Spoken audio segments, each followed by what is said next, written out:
وعلیکم السلام ورحمۃ اللہ۔ دیکھیے یعنی فرض جو ہمارے دماغ میں ایک دم چیز آتی ہے نا، بس جی ایک کوئی ہمارے اوپر ڈیوٹی لگائی گئی ہے، یہ ضروری ہے جی، وہ یہ تحفہ ہے، یہ تو اللہ کے سامنے بار بار آنے کے لیے مومن کا دل دھڑکتا رہتا ہے، تو اپنے مالک اور خالق کے سامنے آنا 5 وقت میں، یہ تو اس کا احسان ہے کہ اس نے اس کو فرض اس وجہ سے کر دیا کہ اس میں ہمارا فائدہ ہے۔ وہ اتنا زبردست رب ہے، اتنا کریم ہے، رحیم ہے، ہمارے فائدے کے لیے یقین کیجئے۔ کہیں ہم اپنی کمزوری کی وجہ سے، اپنی کمکلی نادانی کی وجہ سے اللہ کے ساتھ تعلق کو ذرا توڑ نہ دیں، یا دنیا کے معاملات میں یعنی دیکھیں کاروبار میں یا رشتہ داریوں میں یا اور مہمان نوازیوں میں گم ہو کے کہیں یعنی اس اتنی عظیم نعمت سے محروم نہ رہ جائیں۔ اس وجہ سے، اس کی محبت کی وجہ سے اس نے یہ تحفہ دیا ہے۔ تو تحفہ کوئی بتائیے، کوئی ایسی چیز ہوتی ہے، حالانکہ تحفہ دنیاوی لحاظ سے آپ سمجھتے ہیں جب کوئی تحفہ دیتا ہے کتنی خوشی ہوتی ہے اور اچھا لگتا ہے کوئی بندہ تحفہ دے، یا آپ کسی کو تحفہ دیں، لینے میں بلکہ زیادہ اچھا لگتا ہے۔ کوئی اچھی چیز جتنی اچھی چیز دے اتنا ہی زیادہ خوشی سی ہوتی ہے بندے کو، کہ اس بندے کا بندہ شکر گزار بھی ہوتا ہے اور اچھا بھی لگتا ہے کہ اس نے میرا خیال رکھا ہے، مجھے یاد رکھا ہے، مجھے بھول نہیں گیا۔ پھر جتنا پیار سے محبت سے دیا جائے وہ تحفہ اتنا ہی اچھا لگتا ہے۔ تو یہ تو اللہ تعالیٰ نے معراج کا یہ 3 تحفے دیے ہمیں، اور کتنا عظیم مالک ہے، کتنا ہم سے محبت کرنے والا مالک ہے کہ بار بار اپنے در کے اوپر آنے کا موقع دیتا ہے۔ اس کو رکوع کریں، اس کو سجدے کریں، اس کی حمد کریں اور عہد و پیمان کریں اپنے مالک اور خالق سے بار بار۔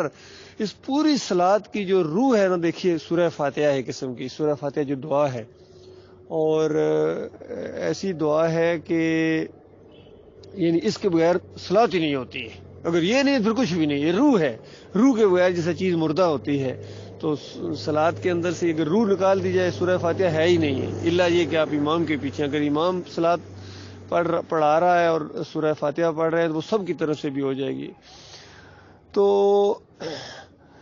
اس کے اندر ایک چیز مانگی جاتی ہے کہ یا اللہ مجھے صراط مستقیم دکھا دے۔ میرے مالک کتنے راستے ہیں کہ عقل حیران ہے، کہ اتنی گمراہیاں بھی موجود ہیں، پگڈنڈیاں ہیں، گمراہیاں ہیں، بے راہ روی ہے، اس میں سے ایک سیدھا راستہ ہے۔ مالک تو جانتا ہے وہ کیا ہے، تیرا راستہ، بس اس کے اوپر مجھے چلا، مجھے ہمت دے۔ کتنی بڑی یہ نعمت ہے اللہ تعالیٰ کی، بار بار اللہ کے سامنے توحید ہی توحید ہے۔ اسلام کے اس پورے فلسفے کے اندر یقین کیجیے توحید ہے، ہر جگہ شرک کا رد ہے۔ وضو سے پہلے یعنی اذان جب مؤذن ہوتی ہے، اللہ اکبر اللہ اکبر اشہد ان لا الہ الا اللہ، کس طرح توحید کا اعلان کیا جاتا ہے، شرک کا رد کیا جاتا ہے، اور مومن کھڑے ہو جاتے ہیں کہ دیکھو پکارنے والے کی طرف جائیں، کیونکہ وہ پکار رہا ہے، کامیابی کی طرف آؤ، آؤ کامیابی کی طرف آؤ، صلات کی طرف آؤ، اللہ کے جھکنے کی طرف آؤ، مل کے اللہ کے سامنے جھکیں۔ تو اس انداز سے مومن کو خوشی ہوتی ہے، ہر قوم کو چھوڑ دیتا، ضروری سے ضروری کام اندازہ لگائیے، مومن کی بھی اس میں آزمائش ہے۔ ہم کہتے ہیں بڑا ضروری کام تھا، بڑا ضروری سے ضروری کام سے بھی یہ زیادہ ضروری ہے۔ بہت کوئی پیارا گیسٹ آیا ہوا ہو یا مصروفیت ہو، یا آپ کسی کے گھر گئے ہوئے ہو، تو فوراً صلات کا ٹائم ہے، بس جی ختم، ہر چیز ختم، ہمارے مالک اور خالق کی طرف سے بلاوا آ گیا ہے۔ تو یہ شرک کا رد ہے، ہر جگہ اندازہ لگائیے۔ لیکن افسوس ان مسلمانوں کے اوپر کہ انہوں نے اس صلات کو بیچنا شروع کر دیا، اندازہ لگائیے، اس کے مولوی علماء اس کے پیسے لیتے ہیں، اس کو بیچ دیا۔ ان تحفے کو بیچنا کتنا بڑا جرم ہے۔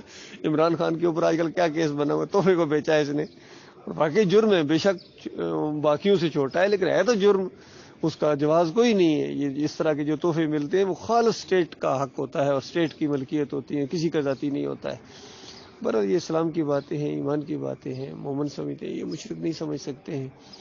اور یہ خاص کر جمہوریت کا مشرکانہ نظام، ہر طرف کہتے ہیں جان دے دیں گے۔ مجھے بہت ترس آتا ہے ان کے جب یہ کہتے ہیں اس کی خاطر ہم جان دے دیں گے۔